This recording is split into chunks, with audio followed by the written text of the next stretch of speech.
आपण आज जे पाहत आहात हे श्रीरामा ॲग्रीजेनेटिक्स या कंपनीचं वाण तुलसी तूर हे नवीन आलेलं वाण आहे आणि आज ह्या भरपूर अशा शेंगा आणि फुलं भरपूर बहरलेल्या आहेत.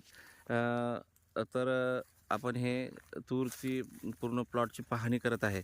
आता भरपूर अशा शेंगा तयार आणि फुलं भरपूर लागलेली आहेत, नाही का?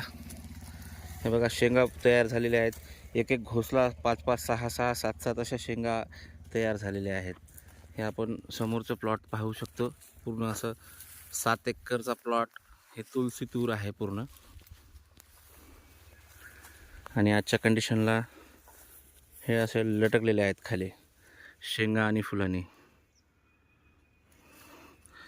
10 फूट म्हणजे 12 फुटाचा पट्टा याने जवळपास एकत्र केलेला आहे. फुटवे भरपूर आहेत, फुलाची संख्या भरपूर आहे आणि फूल मोठं आहे. आणि एका घोसला आपण जर पाहिलं तर असे 7-7 असे शेंगा